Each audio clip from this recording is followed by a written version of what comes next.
तर hi hello नमस्कार माझ्या चॅनलवर म्हणजे ज्योतिष डायरीज या चॅनलवर तुमचं पुन्हा एकदा मनापासून मी स्वागत करते. तर आज मी जवळजवळ 50 माणसांचा पुरणपोळीचा स्वयंपाक, त्याच्यामध्ये पूर्णच भजे, आमटी, कुरडई, पापड, तेल किती प्रमाणात लागलं, डाळ किती प्रमाणात टाकली ते मी पूर्ण तुम्हाला दाखवणार आहे. तर आम्ही सगळ्यांनी मिळून असा छान असा स्वयंपाक बनवला होता. तर तो किती आणि काय काय प्रमाण घेतलं होतं हे तुम्हाला सांगणार आहे. स्किप न करता पूर्ण हा व्हिडिओ पहा आणि चॅनलला अजूनपर्यंत सबस्क्राईब केलं नसेल तर जरूर सबस्क्राईब करा असे नवीन नवीन व्हिडिओ बघण्यासाठी. तर चला आता बघूया आपण टायमिंग काय झालेलं आहे. जवळजवळ 10 वाजले होते. सकाळी 10 वाजता मी इथे प्रमाण सांगते तुम्हाला. डाळीचं मी इथे 2.5 किलो डाळ अशा प्रमाणात घेतली होती, 2.5 ते पावणे 3 किलो. 2.5 तर डाळ छान अशी शिजून तयार झाली होती. तर इथे मी टाकली. आता या असं मोठा असा चाळणा घ्यायचा, म्हणजे काय होतं ना, पाणी पाणी पूर्ण आपलं खाली वाळून जातं. इथे आमच्या मॅडम कामधंदा सोडून मस्तपैकी नाश्ता करतायत, अभ्यास करता करता. तू केला नाश्ता पिल्लू? नाश्ता केला तू? तोंड भरलेलं आहे पिल्लूचं. हा, तू खातो का? खातो तू? काय खातो? काय खातो? तर डाळ आपली शिजून आम्ही बाजूला काढून ठेवलेली आहे. आता मी भाताचं प्रमाण सांगते. तर इथे भाताला जास्त भात करायचा असेल, कुकरचा अंदाज असेल तर जरूर कुकरमध्ये करा. पण जर असं जास्त प्रमाणात भात शक्यतो पातेल्यामध्ये काय करायचं ना, पाण्याला खळखळून उकळी होऊ द्यायची. त्यामध्ये नंतर मीठ घालायचं आणि मीठ घातल्यानंतर लगेच आपल्याला तांदूळ असे टाकून घ्यायचे आहेत. तर भातही आता मी शिजायला घातलेला आहे. तर पीठ भिजवते. तर जवळजवळ इथे 2.25 किलो डाळ घेतलेली आहे.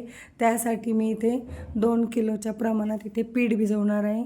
तर पीठ भिजवताना काय करायचं ना, यामध्ये थोडंसं कडकडीत साधारणतः मी इथं 150 ते 200 ग्रॅम तेल घेतलेलं आहे, कडकडीत तापून. आणि इथे हळद, आपला कलर छान यावा पोळ्याला त्यासाठी मी इथे हळद घालून घेते आहे.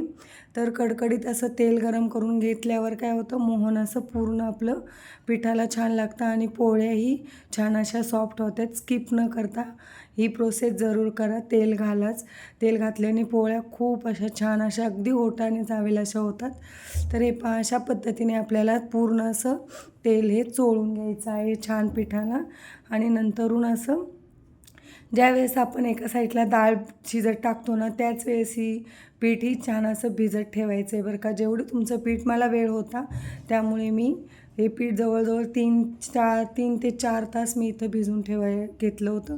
आणि असं तेल लावून छान परत असं प्लॅस्टिकच्या एखाद्या पिशवीमध्ये आपल्याला फोल्ड करून हे ठेवून द्यायचं आहे बाजूला.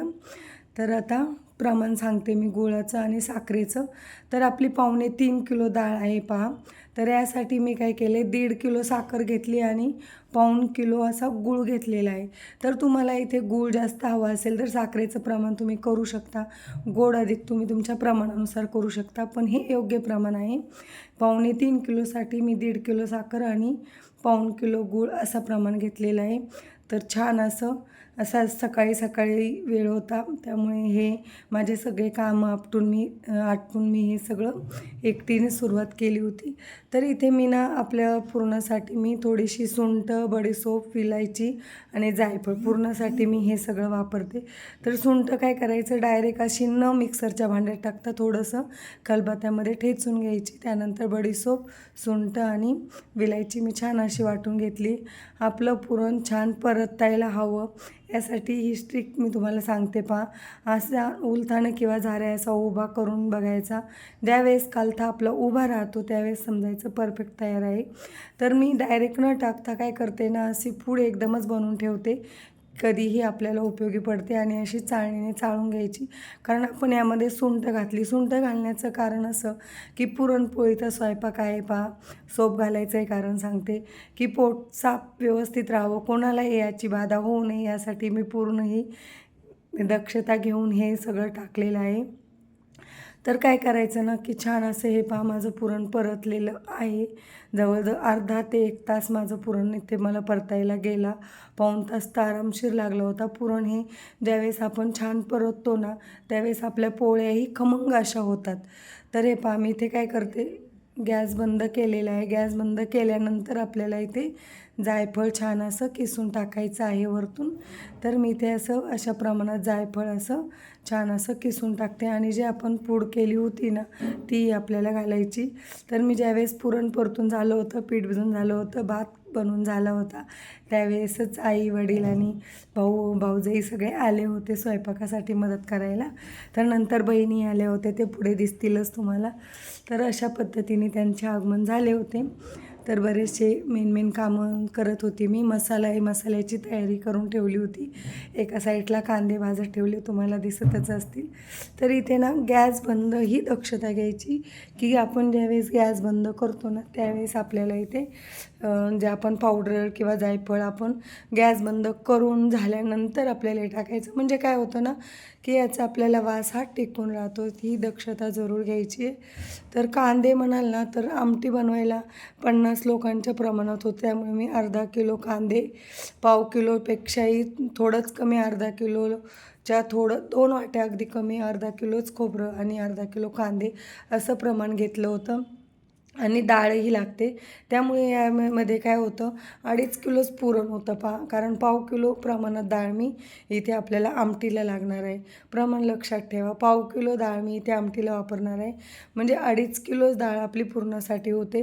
तर आरामशीर 50 माणसं 2.5 किलोमध्ये जेवण करून होतात. जर तुम्हाला आमटी बनवायची नसेल, फक्त पुरणपोळ्या बनवायच्या असतील, तर 2.5 किलो डाळ ही परफेक्ट प्रमाणात 50 माणसं आरामशीर जेवण होतात त्याच्यामध्ये. कारण पुरणपोळीचा स्वयंपाक म्हटलं तर कुरडई, पापड, भजे, खीर वगैरे सगळंच आलं. त्यामुळे 2.5 किलो डाळ योग्य प्रमाणात होते. तर ते आल्याबरोबर आई आणि भाऊजाई माझ्या कामाला लागल्या होत्या. तर आईने लगेच वाटणाची तयारी करायला घेतली होती. तर साधारणतः मी कांदे वगैरे भाजून ठेवले होते. बहिणींचे आगमन झाले होते. ही आहे माझ्या मावशीची मुलगी. तर ही आल्याबरोबर लगेच कामाला लागल्या होत्या. एकजण तळायला लागली होती कुरडई, पापड. एक बहीण पुरण वाटायला लागली होती. तर अशा प्रमाणामध्ये सगळ्यांनी मिळून काम केलं ना, की काय होतं, हसत खेळत किंवा गप्पा मारत आम्ही असं पूर्ण काम करत होतो. तर खूप छान वाटतं असं सगळ्यांनी मिळून केल्यावर. कारण एकट्याही करू शकतो, तुम्हाला माहितीच आहे. माझ्या मागे माझा पिल्लू होता. जवळजवळ आत्तापर्यंत मी ठरवलं होतं यांना येईपर्यंत पूर्ण कुरडई, पापड आणि हेही सगळं पूर्ण करून घेईल. पण त्याची तब्येत जरा बरी नव्हती. तोही किरकिर करत होता, रडत होता मागे.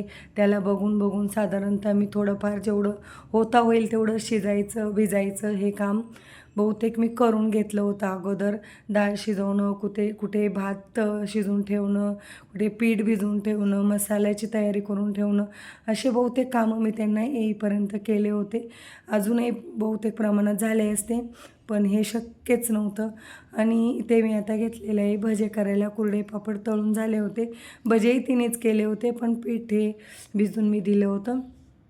तर तुम्हाला सांगते, मी साधारणतः इथे कांदा भजे बनवणार होती. तर 1 ते 1.5 किलो बघा मी इथे कांदे कट करून घेतले होते. उभे कांदे कट करून घेतले होते आणि भरपूर सारी अशी कोथिंबीर घेतली होती. आणि पाऊण किलो इथे मी हे घेतलं, बेसन पीठ घेतलं होतं. थोडंसंच कमी, जवळजवळ 1 किलो इथं मी बेसन वापरलं होतं. कारण की तुम्हाला उद्यापनाचं आहे, माझ्या शुक्रवारचं वैभव लक्ष्मीचं उद्यापन होतं. त्यामुळे इथे मला सुवासिनी जेवू घालायच्या होत्या. तर इथे मला एवढ्या प्रमाणात लागणारच होतं. तर भज्याची एका साईडला मी तयारी करत होते. खाली नंतरून ह्या दोघीजणी, कारण पुरण खूप होतं, 2.5 किलोचं पुरण होतं. अगोदर मी आणि माझ्या भाऊजाईने बारीक केलं, म्हणजेच प्राचीने, आम्ही दोघींनी मिळून बारीक करत होतो. नंतर ही आल्यावर मग मी भज्याची तयारी करायला घेतली. कारण की काय होतं ना, आपल्या घरात आपल्याला पटपट वस्तू सापडतात, काही असू द्या, आणि दुसरे आले की जरा थोडं अवघडल्यासारखं होतं. म्हणून तिला मी पुरण वाटायला बसवलं आणि मी माझं भज्याचं भिजून घेतलं, कारण की मग जे वरचं होतं जे त्यांच्या हाताखाली द्यायचं होतं, मला एका जागेवर बसून काम करणं शक्य नव्हतं. मला हाताखाली त्यांच्या पटापट देऊन मी कामही करत होती. तर इथे आता आईने लगेच आमटीचा मसाला पूर्ण वाटून घेतला होता. आता मसाल्यासहित म्हणाल ना तर दाखवणं एवढ्या घाईगडबडी शक्य नव्हतं. तर मसाला मी तुम्हाला सांगितलेच प्रमाण मी कसं कसं काय घेतलं होतं. तर धने घेतले होते पहा, अद्रक, लसूण, कोथिंबीर, हिरवी मिरची आणि आपली डाळ जी आपण पुरणासाठी शिजवतो ना, त्यामध्येच मी पाव किलोच्या प्रमाणात डाळ, कारण येळवणी एवढं पूर्ण असल्यामुळे येळवणी आपलं घट्ट होतं.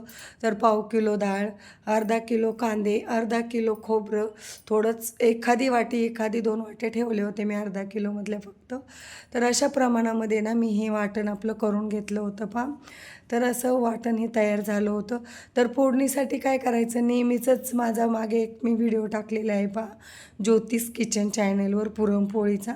जरूर तुम्ही तिथे जाऊन पहा. मी या व्हिडिओखाली त्याची लिंक देते. मी आमटीचं वाटण पूर्ण त्या ठिकाणी दाखवलेलं आहे. तर मी याच्यासाठी काय करते ना, ज्यावेळेस आपण फोडणी देतो ना, फोडणीला मी खोबरं आणि लसूण हे असं जाडसर थोडंसं वाटून घ्यायचं. ते टाकल्यानंतर काय होतं ना, कढीपत्ता टाकायचा तेलामध्ये. आता इथे 50 लोकांचा स्वयंपाक आहे, त्यामुळे आमटी भरपूर सारी लागणार होती. तर इथे बघा, आणि शक्यतो काय करायचं ना, ज्यावेळेस आपण पाणी घालतो ना, त्यावेळेस गरम पाणी करून घालायचं, म्हणजे छान असे आमटीला पटकन उकळी येते आणि तरीही छान येते. तर अशा प्रमाणामध्ये पहा, जवळजवळ एवढ्या प्रमाणात मी आमटी बनवली होती. तर भरपूर सारे लोक, 50च्या पेक्षाही जास्त, बारीक मोठे खूपच जण असे जेवण झाले होते. ते तुम्हाला पुढच्या उद्यापनाच्या व्हिडिओमध्ये कळेलच किती प्रमाणात जेवण करून. दुसऱ्या दिवशीही रक्षाबंधनचं जेवण म्हणाल ना, त्यामध्येच म्हणून मी तुम्हाला 50 माणसांचं जेवण सांगितलं, कारण की 30 माणसं म्हणाल तर इथे माझे सुवासिनीला जेवण झाले होते. आणि दुसऱ्या दिवशी 20 माणसं, 20 ते 25 माणसं माझे एवढ्याच स्वयंपाकामध्ये जेवण झाले होते. याच पुरणामध्ये, याच आमटीमध्ये आणि याच खिरीमध्ये 50 माणसं ते 55 माणसं आरामशीर जेवण होतात पहा. तर अशा पद्धतीने ना, एका साईडला मी त्यांना जे काही सापडत नव्हतं ते देत होते. आणि इथे आता माझा हात खराब केला होता, त्यामुळे मी इथे पहा जवळजवळ 1 किलो कांदा, 1 किलो बेसन आणि चवीनुसार मीठ, ओवा, थोडासा अगदी सोडा टाकला होता. जास्त सोडाही टाकला नव्हता, कारण सोड्याने काय होतं ना, की कोणाला बाधा होऊ नये, कोणाला त्रास होऊ नये, यासाठी मी पूर्ण इथे दक्षता घेतली होती. आणि खरंच मन भरून सगळ्यांनी माझं स्वयंपाकाचं कौतुक केलं होतं. जेवढ्या माझ्या सुवासिनी जेवल्या तेवढ्याही तुम्हाला पुढे नंतर माझा जो व्हिडिओ येईल तो नक्कीच मी प्रयत्न करेन लवकरात लवकर एडिटिंग करून लवकर टाकण्याचा. तोही तुम्हाला लवकरच बघायला मिळेल. तर माझा उद्यापनाचा कार्यक्रम होता, त्यामुळे ही सगळी धावपळ. पण तुम्हालाही अंदाज यावा, कारण मी पहिल्यांदाच बनवलं होतं हे सगळा स्वयंपाक मोठा म्हणाल तर ना. तसं सवय आहे मला जास्त स्वयंपाक बनवायची, तरीही एवढे 50 लोक म्हणाल तर ही सवय कोणालाच नसते. पण मला एक अंदाज येऊन गेला की पुढच्या वेळेला जर समजा 15 किंवा 20 जणीच जेवू घालायच्या असतील तर कितपत डाळ टाकावी, कितपत काय, यामधून मी खरंच शिकली होती आणि तुम्हाला मला सांगावंसं वाटलं, त्यामुळे मी इथे हा व्हिडिओ बनवला. तर समजा जर 30 लोकच घालायचे असतील जेवू, तर आरामशीर 1.5 किलोमध्ये 30 लोकांचा आरामशीर पुरणपोळीचा स्वयंपाक पुरून जातो. तर इथे जवळजवळ आता मला अंदाज आला होता की 50 ते 55 लोक 2.5 किलो डाळीमध्ये जेवण होतं. त्यामध्ये 2.5 किलोमध्ये सगळ्यांचं 50 ते 55 लोकांचं जेवण होतंच, हे मला अंदाज येऊन गेला होता. त्यामुळे मी तुम्हाला इथे सांगते की एवढ्या प्रमाणात डाळ जर शिजवली तर तर हे पहा, मी भज्याचंही तयार करून दिलं होतं. ही माझ्या मावशीची मुलगी आहे, अगोदरच सांगितलं आहे तुम्हाला. आणि जी खाली पुरण वाटते ती माझी सख्खी बहीण आहे. तर अशा प्रमाणामध्ये आता तिला तिच्याकडे तळायचं काम दिलं होतं. आणि शेवट कळेलच, पुरणाच्या पोळ्या तिनेच बनवल्या होत्या, कारण पुरणाच्या पोळ्या म्हणाल ना तर एक्सपर्ट आहे बरं का पुरणाच्या पोळ्या बनवायला ती. तर पुरणाच्या पोळ्या तिने, माझ्या आईने आणि तिने दोघींनी बनवल्या आणि माझ्या बहिणीने भाजल्या होत्या. आणि बाकीचं कळेलच पुढे कोण काय कामं, सगळेच कामं करत होते. छान अशी सगळ्यांनी मदत केली होती पहा. सगळ्यांनी मिळून असे कामं केले होते यांनी. तर अशा प्रमाणात ना मग ह्या दोघीनंतर पुरण वाटतच होत्या. पण जे ना डाळीवर, कारण की काय होतं, आपण ही सगळी चाळणीवर डाळ वाटली होती. पण नंतरून जे समजा वरती राहतच ते मी असं प्रमाणात मिक्सरमध्ये त्यांना वरती जेवढं राहिलं होतं तेवढं त्यांना मिक्सरमध्ये असं वरती परत बारीक करून दिलं. तर वाटावंच लागतं. हे पहा, अशा प्रकारे जवळजवळ 1 किलोचे भजे इथे तयार झाले होते. आमटी ही छान अशी पूर्ण आपली तयार तरीबाज. कारण हे पहा, बाहेरचेही बहुतेक जण येतात. कोणाला तिखट लागतं, कोणाला साधं. तर अशा प्रमाणात जास्त तिखट न बनवता छान अशी आमटी मस्त बनवून तयार झाली होती. तर आता मी इथं खिरीचं प्रमाण सांगते. मी 2-2.5 लिटर इथं दूध घेतलं होतं पहा, आणि त्यामध्येच मी 1.5 लिटर पाणी टाकणार होती. अगदी बरोबर प्रमाण होतं. 50 लोकांसाठी ना खीर आपल्याला जास्त एवढ्या प्रमाणात, म्हणजे 2-2.5 लिटर दूध आणि 1.5 लिटर पाणी. 1.5 लिटर 2 लिटरही तुम्ही पाणी वापरू शकता इथे. म्हणजे जवळजवळ आपलं 2.5 लिटर आणि 2 4.5 लिटर, आणि यामध्ये मटेरियल पडणारं वेगळंच. तर एकदम परफेक्ट प्रमाण होऊन जातं पहा खिरीचंही. तर इथे मी भाताचीच खीर बनवणार होते. आणि ओला नारळ मी एक अख्खा ओला नारळ घेतला होता.